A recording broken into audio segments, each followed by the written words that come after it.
우리가 혼자 홀로 그 비행기 여행을 한다든지 혹은 기차 여행을 하게 되면 혼자 가는 거니까 내 옆에 누가 앉을까 이런 것들이 신경이 쓰여요. 내 옆에 기분 좋은 파트너가 앉았으면 좋겠다는 생각을 합니다. 예컨대 아름다운 미인이 내 곁에 와서 앉게 되면 나도 모르게 절로 나오는 기도가 있습니다. 뜻대로 하옵소서. 기도입니다. 네. 하지만 내 기분을 망칠 징조가 있어 보이는 험악한 인상의 사람이 곁에 앉게 되면 또한 동시에 절로 나오는 기도가 있습니다. 시험에 들게 마옵소서 라는 기도입니다. 네, 우리가 교회 생활을 하다 보면 종종 우리를 시험에 들게 하는 바람직하지 못한 교인들을 만나게 됩니다. 이런 이들이 가진 신앙의 구조 혹은 의식 구조, 그것을 잘 분별해서 그들이 던져줄 수 있는 시험을 극복한다는 것, 이것은 우리의 신앙생활에 매우 중요한 한 부분입니다. 오늘날 우리의 믿음의 여정에 구체적으로 시험거리 혹은 방해가 되는 두 가지 유형의 사람들이 있다면, 하나는 전혀 잘못 믿고 있으면서도 자기가 잘 믿는 것처럼 착각하는 사람, 그런 사람이 있어요. 또 두 번째는 아주 일관성이 없이 이랬다 저랬다 믿고 있는 사람, 신앙이 없는 것은 아닌데 종잡을 수 없는 사람이 종종 있습니다. 이런 사람들은 우리를 혼란하게 만드는 사람들입니다. 우리가 철로역정을 읽어보면 철로역정의 저자 조한 번연이 이런 유형의 사람들을 무지 혹은 작은 믿음이라고 부르고 있습니다. 순례자 크리스찬 일행이 기쁨의 산지를 떠나 이제 자만이라는 동네를 지나게 됩니다. 자만, conceit, 자기만족, 자기도취라는 이름을 가진 동네를 지나가면서 한 친구를 만나게 됩니다. 그 친구의 이름이 무지였어요. 무지씨, ignorance, 무지씨. 그는 누구보다도 착하게 산다고 자부하는 사람이고 율법을 지키며 따라서 나는 저 천국의 새 예루살렘에 넉넉히 들어갈 수 있다고 믿고 있는 기세당당한 젊은 친구였습니다. 일종의 도덕주의자 혹은 율법주의자라고 할 수가 있을 것입니다. 그러나 그는 좁은 문을 통과한 적이 전혀 없는 사람이에요. 그러니까 거듭난 적이 없다, 이렇게 우리가 말을 할 수가 있습니다. 자, 길을 계속 가다가 크리스찬 순례자 일행은 또 다른 한 친구를 만나게 됩니다. 이 사람은 길에서 강도 맞고 상처 입고 몰골이 말도 아닌 쩔뚝거리는 그런 사내였습니다.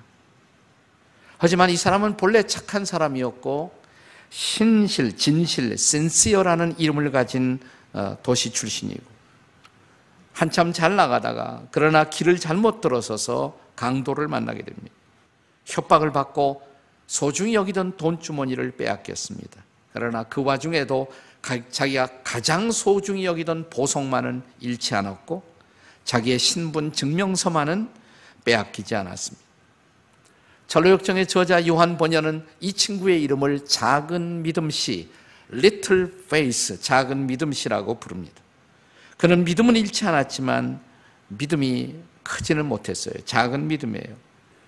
그래서 신앙의 당당함을 갖지 못하고 몰골이 말도 아닌 영적 상태를 갖고 있는 사람이었습니다. 우리가 교회에서 이런 친구들을 만나게 되면 영적인 일종의 혼란을 경험합니다. 그리고 우리도 시험에 빠질 수가 있습니다. 이런 유형의 교인들이 많았던 교회가 초대교회 중에 갈라디아 교회였습니다. 자, 이런 교인들로 인해서 갈라디아 교회는 일종의 영적 혼란 혹은 영적 시험을 겪고 있었던 교회였다라고 할 수가 있습니다. 상당한 숫자의 유대주의 혹은 율법주의, 예수 믿는 것도 부인은 하지 않지만 그러나 그 이상으로 율법을 지키는 것이 훨씬 더 중요하다고 믿고 있었던 사람들이 갈라디아 교회 안에 포진하고 있었어요. 이 사람들은 잘못 믿고 있으면서도 누구보다 잘 믿고 있다고 자부하던 그런 종류의 사람들이었습니다. 그러니까 따라서 순전한 복음을 믿고 있는 사람들이 오히려 이들 때문에 혼란을 느끼고 시험에 빠져 있었던 것입니다. 바울은 이제 갈라디아 교회를 향해서 편지를 쓰면서 이런 사람들을 가리켜서 존 번연이 사용한 동일한 표현입니다. 어리석은 사람, 무지한 사람들이라고 적고 있습니다. 본문 갈라디아서 3장 1절을 다시 한번 읽겠습니다. 3장 1절 다 같이 읽습니다. 시작. 갈라디아 사람들아, 예수 그리스도께서 십자가에 못 박히신 것이 너희 눈앞에 밝히 보이거늘 누가 너희를 꾀도냐. 어떻게 시작해요? 어리석은 자들아, 왜 십자가를 잊어버렸느냐. 그들을 어리석은 사람들, 무지한 사람들이라고 부릅니다. 자, 이 무지한 사람들이 상당히 문제지만 또 하나 이 갈라디아 교회 안에서 동시에 참 영적인 혼란을 경험하게 만든 한 사람이 있어요. 이 사람은 놀랍게도 주님의 사도였습니다. 예수님의 으뜸 가는 제자였습니다. 베드로죠, 베드로. 그런데 이 베드로가 갈라디아 교인들의 신앙을 혼란하게 만드는 일에 일조하고 있었던 것입니다. 바울은 이 베드로 같은 유형의 신앙에 대한 경고장을 던지고 있습니다. 자, 우리는 이런 두 가지 유형, 작은 믿음 혹은 무지한 종류의 사람들이 언제나 우리 신앙의 여정에 시험의 대상이 되는 것을 볼 수가 있습니다. 자, 그렇다면 우리를 혼란하게 만드는 시험의 대상 누구일까요? 첫째로 먼저 작은 믿음을 먼저 생각해 보겠습니다. 이 작은 믿음을 다른 말로 말하면 일관성을 상실한 믿음, 이렇게도 말할 수가 있을 것입니다. 자, 철로역정에 보면 작은 믿음씨가 강도들의 위협에 굴복했던 가장 중요한 이유는 두려움 때문이었다, 이렇게 기록합니다.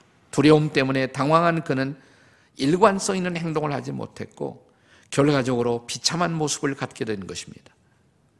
여러분, 예수님의 수제자 베드로의 케이스가 동일하지 않습니까? 오늘 갈라디아서 2장 11절 이하에 보면 게바라는 이름이 등장합니다. 게바가 베드로예요. 게바는 아라믹식으로 발음하는 것이고 페트루스, 베드로는 히랍식으로 발음하는 것입니다. 동일한 인물이에요. 게바 그러면 베드로다 이렇게 생각하시면 돼요. 게바가, 베드로가 안티옥이라는 곳에서 바울을 만나 바울에게 책망받고 있는 사실을 기록합니다. 책망의 내용이 무엇 때문이었습니까? 자, 갈라디아서 2장 12절을 같이 읽습니다. 다 같이 시작. 야고보에게서 온 어떤 이들이 이르기 전 게바가 이방인들과 함께 먹다가 그들이 오매 그가 할례자들을 두려워하여 떠나 물러가매 그랬습니다. 야고보는 당시에 예루살렘 교회 지도자였어요. 그래서 야고보에게서 왔다 그러면 예루살렘에서 왔다는 의미인 것입니다. 예루살렘에서 누가 왔느냐? 할례자들이 왔어요. 율법주의자들이 오는 것입니다. 그런데 그 전에 게바가, 베드로가 안티옥에서 뭐 하고 있냐면 이방인들과 함께 앉아 먹고 있었던 것입니다. 베드로는 이방인들과 어울려 식사하는 모습을 통해서 베드로의 신앙에 중요한 어떤 변화를 엿볼 수가 있습니다. 사도행전에 보면 베드로가 어느 날 기도하다가 주님이 주신 환상을 보게 됩니다. 보자기 하나가 하늘에서 내려와요. 거기에 보면 4발 달린 짐승들, 주로 유대인들이 부정하게 생긴 짐승들이 있었어요. 그 환상이 보이면서 주님은 베드로를 향해서 이렇게 말씀하십니다. 저 짐승들을 내가 잡아먹으라. 아니, 부정한 짐승인데요. 그때 주께서 하신 말씀이 내가 거룩하다 한 것을 너는 부정하다고 생각하지 말라. 이게 도대체 무슨 뜻인가 생각하고 있는데 마침 고넬료라는 이방인이 베드로를 만나려고 옵니다. 아, 이 뜻이었구나. 내가 이방인을 더럽다고 피하지 말고 함께 어울려 그들에게 복음을 전하라는 메시지구나. 그 순간부터 베드로는 이방인의 사도가 되는 거예요. 이방인을 향해서 전도하는 사람이 된 것입니다. 그래서 안티옥에 와서도 자유스럽게 이방인과 어울리면서, 그러니까 유대인들은 이방인을 부정하다 생각했거든요. 안 만났어요. 그런데 베드로가 이방인들과 자유롭게 어울려 교제하고 있는, 이것은 중대한 베드로로서는, 유태인으로서는 신앙의 패러다임의 변화란 말이죠. 근데 그렇게 유대인들과 이방인들이 함께 어울려 베드로처럼 교제하다가 예루살렘에서 어떤 사람들이, 할례자들이, 유태주의자 오니까 갑자기 베드로가 이방인들과 안 어울리는 척하고 식사 자리에서 떠나간 것입니다. 매우 이중적인 태도죠. 왜 그랬을까요? 내가 만약 이방인들과 어울리면서 살고 있다, 이 소문이 예루살렘에 들어가면 예루살렘의 유대인들이 나를 왕따시키지 않을까라는 어떤 두려움이 베드로를 사로잡은 것입니다. 그것이 베드로로 하여금 이런 이중적인 행동을 하게 한 것입니다. 여러분이 계속되는 메시지를 보면 바울은 그것을 지적하면서 그것은 베드로의 외식이었다. 외식. 이중적인 행동이었다. 또 이런 영향을 받아서 바나바까지도 혼란을 느끼고 있다. 바울이 책망하고 있는 모습을 우리가 볼 수가 있단 말이죠. 자, 이런 행동을 보고 베드로와 어울려서 식사를 하던 이방인 크리스찬들은 얼마나 실망했겠습니까?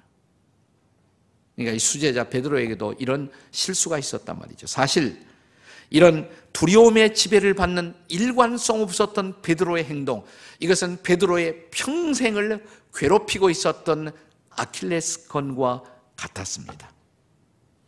여러분, 베드로가 예수님을 부인하던 장면을 떠올려 보세요. 왜 부인했어요? 네? 어떤 사람이 베드로를 발견하고 저 예수의 제자 같다 그러니까 나 예수님의 제자 아니라고, 나 예수님 모른다고 부인하잖아요. 혹시나 내가 예수의 제자라고 말하게 되면 내가 고난을 받고 나에게 어떤 불이익이 올 것인가를 두려워했던 내재적인 두려움, 이것이 베드로로 하여금 예수님을 부인하게 만든 거 아니에요? 더 올라가 볼까요? 자, 베드로가 갈릴리의 바다에 파도를 거닐던 장면 생각나십니까? 네. 캄캄한 밤바다에 유령 같은 것이 출멸했어요. 막 두려워하고 있는데 가만히 보니까 음성이 낯익은 음성이에요. 예수님의 음성이에요. 나야, 안심하고 내게로 오라. 주님의 음성이었어요. 그러자 베드로는 갑자기 배 바깥으로 나옵니다. 그리고 파도를 타고 걸어갑니다. 기적적인 사건이 일어났어요. 거기까지는 기적이에요. 근데 다음 순간 베드로가 파도와 바람을 의식하자마자 다시 빠져들어갑니다. 그러자 빠져들어가면서 주님 살려주세요. 왔다 갔다 하잖아요. 베드로는 좀 이게 왔다 갔다 한단 말이죠. 바로 그 대목에서 예수님이 손을 내밀어 베드로를 물속에서 건져내시면서 하신 말씀 생각나시나요? 마태복음 14장 31절입니다. 다 같이 읽겠습니다. 시작. 예수께서 즉시 손을 내밀어 그를 붙잡으시며 이르시되 믿음이 작은 자여 왜 의심하였느냐. 여기 예수님은 베드로 보고 믿음이 없다고 안 그랬어요. 베드로 믿음이 없는 사람은 아니에요. 예수님을 메시아로 구세주로 믿었어요, 분명히. 그런데 예수님은 뭐라고 했어요? 믿음이 적은 자요. 그가 물 위를 걷다가 잠시 후 파도를 의식하고 두려워한 나머지 다시 빠져들어가는 모습, 믿음이 작기 때문이다 이 말이죠. 믿음이 작기 때문이다. 바로 이런 일관성 없는 파도를 걷는 기적적인 믿음을 보이다가 다음 순간 형편없이 물속에 빠져들어가면서 절규하고 있는 모습, 일관성이 없는 모습이죠. 교회에서는 대단히 예수 잘 믿는 것 같다가 직장만 가면 직장에서는 친구들과의 사이에서 예수를 두려워 부끄러워하고 복음을 증거하지 못하는 모습, 교회 생활과 또 집안의 가족들을 대하는 모습이 전혀 다른 두 얼굴의 모습들. 우리 중에 그런 사람 없을까요? 옆에 사람 쳐다보시면서 작은 소리로 혹시 당신이 근이일까? 라고 물어보시겠습니다. 다 같이 시작 한번 물어봐요. 네. 네. 이게 바로 작은 믿음의 실체예요. 흔들리는 이중적인 믿음의 모습인 것입니다. 여기서 아마도 철로역정의 저자 잔 버녀는 힌트를 받아 그의 책에 작은 믿음 시를 등장시킨 것입니다.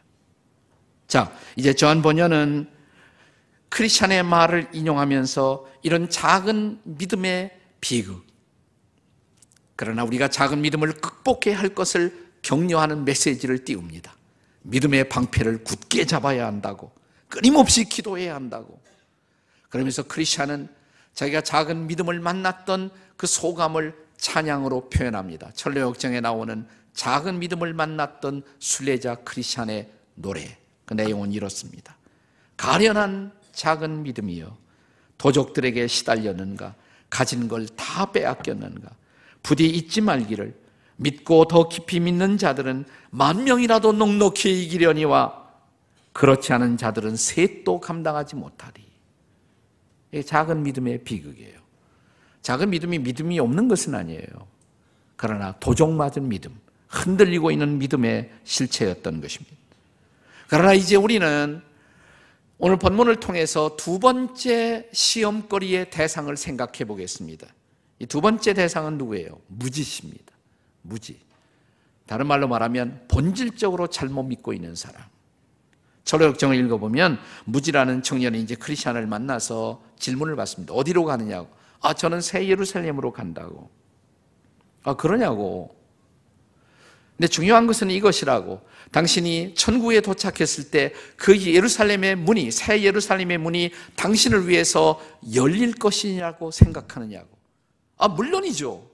나를 위해서 그 문이 열릴 것입니다. 그 문이 열릴 수 있는 근거가 뭐냐, 이유가 뭐냐 묻습니다. 그러자 무지는 즉각적으로 이런 대답을 합니다. 예, 저는 누구보다도 주님의 뜻을 잘 알고 있고요. 저는 여태껏 선하게 착하게 살려고 애를 써왔고요. 저는 빌린 돈은 어김없이 갚았고요. 저는 늘 기도하고 금식하며 살아왔고요. 11조도 드렸고요. 구제헌금도 들었고요. 제가 들어가지 않으면 누가 들어간단 말입니까? 이게 바로 이게 바로 무지 씨가 가졌던 믿음의 실체예요. 다시 말하면 그는 천국문에 자기가 들어가는 구원의 근거로서 뭐예요? 자기가 지금 열거한 여러 가지 행동들, 나쁜 행동은 아니지만 그것이 구원의 근거일까요? 그것이 구원의 길일까요? 그의 이름이 무지가 될 수밖에 없었던 것은 성경적 구원의 길에 대해서 무지했기 때문에 그는 무지가 된 것입니다. 자, 갈라디아서 2장 16절에서 바울은 이제 본문에서 이런 생각을 갖고 있었던 갈라디아의 율법주의자들에게 이렇게 증거합니다. 갈라디아서 2장 16절 같이 읽겠습니다. 시작. 사람이 의롭게 되는 것이 율법의 행위로 말미암음이 아니요 오직 예수 그리스도를 믿음으로 말미암는 줄 알므로 우리도 그리스도 예수를 믿나니 이는 우리가 율법의 행위로서가 아니고 그리스도를 믿음으로써 의롭다함을 얻으려 함이라. 율법의 행위로서는 의롭다함을 얻을 육체가 있다 없다? 없다. 아무리 고상한 행위라고 할지라도 인간이 자신의 행위를 통해서 하나님 앞에 의롭다함을 얻을 육체는 없다. 이게 바울의 결론이에요. 그럼에도 불구하고 갈라디아 교인들처럼 철로역정의 무지처럼 생각한 교인들이 오늘 우리들의 교회 안에 없을까요? 이런 유대적 전통을 버리지 못했던 갈라디아의 율법주의자들의 모습, 그것은 오늘날도 우리 교회 안에서 여전히 볼 수 있는 모습입니다. 바울은 이런 갈라디아 교회 성도들, 다시 말하면 잘못 믿고 있으면서도 자기가 잘 믿고 있다고 착각했던 사람들, 그리고 여전히 율법을 지키려고 하는 우리의 행위만이 우리를 의롭게 할 것이라고 믿고 있었던 사람들을 향해서 갈라디아 3장 1절에서 어떻게 선언했다고요? 다시 읽어보세요. 갈라디아 3장 1절입니다. 시작. 어리석도다 갈라디아 사람들아, 예수 그리스도께서 십자가에 못 박힌 것이 너희 눈앞에 밝히 보이거늘 누가 너희를 꾀더냐. 어리석다 그러면서 십자가를 언급해요. 왜 그래요? 아니, 내 행동으로, 율법을 지키려는 선한 행동으로 구원받을 수 있다면 예수님 왜 오셨느냐 이 말이에요. 십자가에서 왜 죽으셨느냐는 말이에요. 자, 이 말씀이 바로 직전 구절, 즉 갈라디아서 2장 21절에서도 언급되지 않았습니까? 자, 읽어보겠습니다. 같이 시작. 내가 하나님의 은혜를 패하지 아니하노니 만일 의롭게 되는 것이 율법으로 말미암으면 그리스도께서 뭐예요? 헛되이 죽으셨느니라. 내가 내 행동으로 이만하면 하나님 앞에 합격이다. 그래서 우리가 의롭다함을 받을 수 있다면 예수님 오실 필요도 없고 십자가에 가실 필요도 없고 십자가에 죽으실 필요도 없고 그는 십자가에서 헛되이 죽으신 것이다 이 말이죠. 여기 성경적 구원관에 대한 무지, 오늘날도 이런 무지한 채로 교회를 왔다 갔다 하는 사람들이 얼마나 많습니까? 그런데 이 무지씨가 나중에 다시 크리스찬과 소망이라는 순례자들을 다시 만납니다. 더 얘기를 합니다. 그때 자기 변명을 위해서 무지는 이렇게 말합니다. 나도 믿어요. 내가 의롭다함을 받기 위해서 예수 믿어야 한다는 건 나도 믿어요. 잠깐 동안 또 혼란이 와요. 이 사람들이 진짜 믿나? 근데 좀 더 대화를 하는 가운데 드디어 무지는 자기가 가지고 있던 소위 자기식의 믿음의 본질을 폭로하게 됩니다. 그가 이렇게 외칩니다. 인간의 공로 없이도 예수께서 이루신 역사만으로 충분할 수 있다는 거, 그건 난 믿을 수 없어요. 그래요. 그러니까 이 사람의 구원관은 뭐예요? 예수님 믿는다고 말하면서 믿음, 예수 믿는 믿음 더하기 자기의 행위, 그것이 구원이라고 믿고 있었던 거란 말이죠. 네. 이것이 이 사람의 영적인 무지라고 할 수가 있어요. 자, 이런 동일한 율법적 사고를 갖고 있었던 갈라디아 교회 안에 소위 교인들에게 바울은 갈라디아서 3장 3절에서 이렇게 말합니다. 3장 3절 같이 읽습니다. 시작. 너희가 이같이 어리석으냐? 성령으로 시작하였다가 이제 육체로 마치겠느냐? 무슨 말이에요? 우리는 성령의 역사를 통해서 성령의 감동으로 예수님만이 나의 구주이시다, 복음을 듣고 예수를 믿었어요. 이렇게 성령으로 시작한 우리가 이제 내가 행하는 작은 선함, 아무리 그것이 좋은 것이라 할지라도 그것은 육체적 행위에 불과한 것이에요. 네가 성령으로 시작했다가 육체로 끝마치겠느냐, 그 말이에요. 자, 성경적 구원관을 우리에게 절실하게 보여주는 명확한 메시지, 우리 교회 안에서 우리가 이런 구원관을 공부할 때 자주 우리가 인용되는 말씀, 다시 한번 에베소서 2장 8절과 9절의 말씀을 읽어보세요. 이 말씀 때문에 바로 종교개혁이 일어났다는 것이에요. 종교개혁, 그 당시에 중세기 교회들이 예수 믿는 것도 중요하지만 면죄부 사지 않으면, 이거 안 하면 천국 들어갈 수 없다. 그때 개혁자들이 외쳤던 메시지가 뭐예요? 오직 은혜, 솔라 그라티아, 오직 믿음, 솔라 피데. 자, 여기 기독교 구원관의 위대한 메시지, 에베소 2장 8절 9절 다 같이 한번 읽어보겠습니다. 시작. 너희는 그 은혜에 의하여 믿음으로 말미암아 구원을 받았나니 이것이 너희에게서 난 것이 아니요 하나님의 선물이라. 행위에서 난 것이 아니니 이는 누구든지 자랑치 못하게 합니다. 제가 성경 공부 강의를 할 때마다 자주 이 구절에 근거한 방정식을 소개한 일이 있습니다. 에베소 2장 8절 9절을 방정식으로 표현하면 이렇게 돼요. 너희가 그 은혜를 인해서 믿음으로 구원을 받았다. 그러니까 은혜 더하기 믿음. 은혜라는 것은 하나님이 주시는 일방적인 사랑, 선물, 그것을 우리는 믿음으로 받은 거예요. 자, 그것은 나의 행위와 상관없어요. 주의 은혜로 믿은 것, 그것은 나의 행위와 상관없이 그것이 나에게 구원을 가져온 것이에요. 그러니까 은혜 더하기 믿음 빼기 행위는 구원이다, 이 말이에요. 근데 이렇게만 써놓으면 혹시 이런 생각을 하실 분이 있을지 몰라요. 그럼 아무렇게나 살아도 행위는 괜찮다는 말인가? 절대로 그런 뜻이 아니에요. 이 방정식을 풀어야 한다는 것이에요. 풀어야 돼요. 중학교 학생쯤 되면 누구나 이 방정식 풀 수가 있습니다. 자, 빼기 행위를 이쪽에서 다른 쪽으로 이제 옮기면 어떻게 돼요? 은혜 더하기 믿음, 빼기 행위가 옆으로 가면 어떻게 돼요? 구원 더하기 행위가 되죠. 생각나십니까? 네. 은혜로 말미암아 믿음으로 구원받은 사람들에게는 행위가 반드시 따라와야 돼요. 아무렇게나 살아도 좋다는 얘기 아니에요. 하지만 행위는 구원의 조건이 아니다, 이 말이에요. 왜? 행위가 필요 없어서가 아니라 자기의 행위를 통해서 구원받을 사람은 아무도 없단 말이에요. 아무도 없단 말이죠. 이 땅에 아무도 없어요. 이것을 깨달아야 돼요. 이것이 기독교 구원관의 핵심이에요. 성경적 구원관의 핵심이에요. 이것을 모르는 것, 이것이 바로 무지의 본질이고 무지의 실체라는 것이에요. 자, 우리는 이제 철로역정이 끝나기 전에 한 번 더 무지씨를 만나게 됩니다. 이제 조금 있으면 이 철로역정 시리즈 설교도 다 끝나게 됩니다. 자, 그가 다행히 마지막 요단강, 죽음의 강을 건너서 무지씨도 새 예루살렘 성문 앞까지는 가요. 그 앞에까지 갔어요. 근데 문제는 문이 닫혀 있다는 것입니다. 천국 문이 열리지 않는다는 것입니다. 그래서 무지씨가 이 새 예루살렘의 문을, 천국 문을 열심히 두드립니다. 있는 힘을 다 두드리니까 얼마 후에 성 위로 사람들이 나타나요.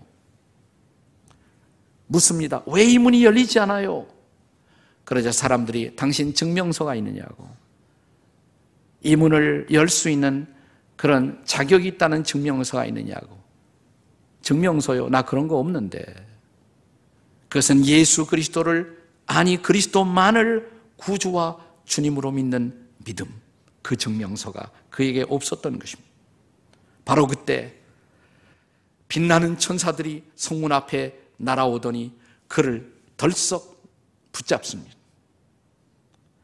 그러더니 그 성문 바로 앞에 연결된 캄캄한 시면의 통로를 향해서 이 무지씨를 집어던집니다.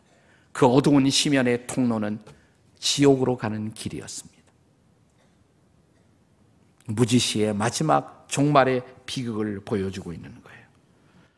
사랑하는 여러분, 여기 중요한 질문이 있습니다. 오늘 여러분은 어떤 모습으로 순례하고 계십니까? 천국에 도착할 때 여러분에게는 믿음의 증명서가 준비되어 계신가요? 나는 예수님만을 구주와 주님으로 영접했다는, 그리고 그분만을 나의 구주와 주님으로 믿는다는 분명한 고백의 증명서가 준비되어 계신가요? 아니, 그 증명서도 가지지 않고 언제까지 그런 모습으로 나는 내 식대로 믿는다고 교회 나오면서도 성경과 상관없이 자기 믿음, 자기식의 잘못된 믿음을 고집하는 오늘의 무지씨는 없을까요, 과연? 혹은 나는 예수를 안 믿는 것은 아니에요. 믿기는 믿어요. 그분은 나의 구세주예요. 그분은 나의 주님이세요. 하지만 내 속 깊은 곳에 있는 두려움을 아직도 극복하지 못하고 시간과 장소에 따라서 믿는 내 모습이 수시로 변하는, 조속으로 변하는 이중성의 마스크를 가지고 있는 순례자들은 없을까요?